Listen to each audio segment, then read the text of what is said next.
A granada de Roberto Jefferson pode ter explodido no colo de Bolsonaro na reta final da campanha.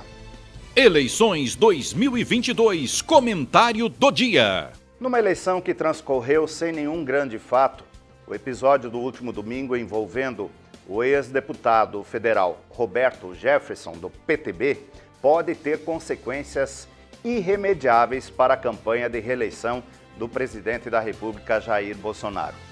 Além de um possível revés junto aos eleitores de centro e aos indecisos, a campanha de Bolsonaro teme ainda um desgaste junto aos policiais, uma categoria onde ele sempre foi muito próximo.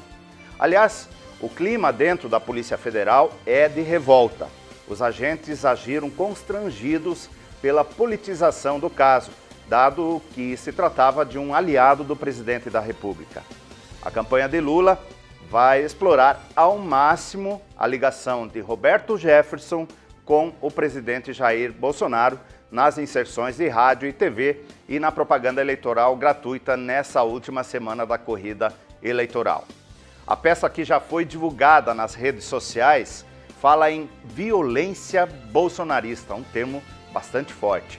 Desde a tarde do último domingo, a militância do PT tem explorado imagens do PTBista Roberto Jefferson ao lado de Bolsonaro nas redes sociais. Antes da prisão de Jefferson, o presidente chegou a dizer que não tinha sequer fotos ao lado do PTBista.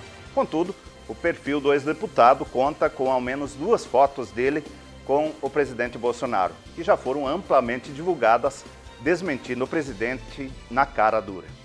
É claro que o Bolsonaro tenta fugir dessa associação com Roberto Jefferson de todo jeito, mas o fato do próprio ministro da Justiça, Anderson Torres, ter ido ao Rio de Janeiro para acompanhar de perto a negociação para o rendimento de Jefferson já dificulta um pouco essa dissociação. Talvez, se o ex-deputado tivesse sido preso como qualquer outro que se arrisca a atirar na polícia, sido imobilizado, algemado e levado embora, isso ficaria um pouco mais fácil. Mas não, ele teve um tratamento privilegiado depois de abrir fogo com armamento pesado contra 4 policiais federais. Apesar dos últimos anos Jefferson ter sido um defensor do governo Bolsonaro e da sua forma radical de fazer política, nunca devemos esquecer que esse mesmo Jefferson era aliado de primeira hora do governo Lula.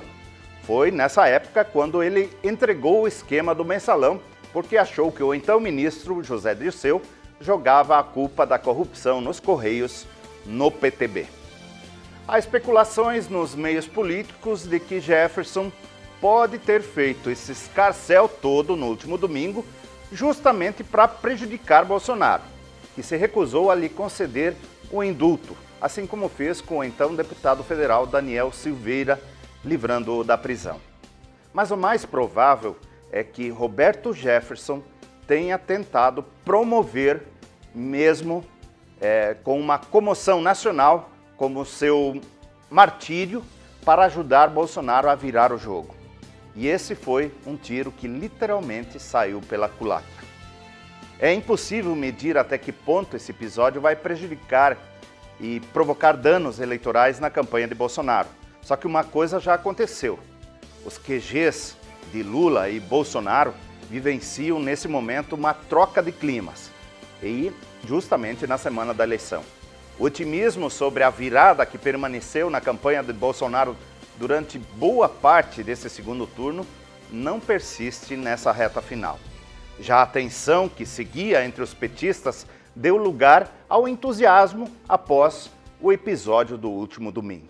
Agora, o que mais você precisa saber nas eleições 2022? O ministro das Comunicações, Fábio Faria, realizou um pronunciamento nesta segunda-feira e anunciou que uma auditoria contratada pela campanha do presidente Jair Bolsonaro flagrou irregularidades nas inserções publicitárias do candidato à reeleição no segundo turno das eleições, principalmente na região do Nordeste. De acordo com ele, Bolsonaro teve 154 mil inserções a menos que Lula nas rádios dessa região. O presidente do TSE, Alexandre de Moraes, considerou a denúncia extremamente grave e deu prazo de 24 horas para que a equipe jurídica do presidente apresente provas ou documentos sérios que comprovem a alegação sob pena de incorrerem em crime eleitoral. O Diretório Gaúcho do PT declarou apoio ao ex-governador Eduardo Leite, do PSDB, no segundo turno da eleição para o governo do Rio Grande do Sul. Em nota, a legenda petista recomenda o voto crítico no Tucano em nome da defesa da democracia e para derrotar o candidato bolsonarista Onyx Lorenzoni, do PL. Apesar do apoio do PT, Leite escolheu se manter neutro na disputa pelo segundo turno, sem declarar o voto para presidente. Bom, gente, eu fico por aqui, volto na sexta-feira com mais um comentário político e lembrando que no domingo, a partir das 16h45, seremos ao vivo nas redes sociais do Piccolo Esporte Notícia e do jornal Preto no Branco para acompanhar a apuração da eleição presidencial em todo o país. Um grande abraço, até sexta-feira.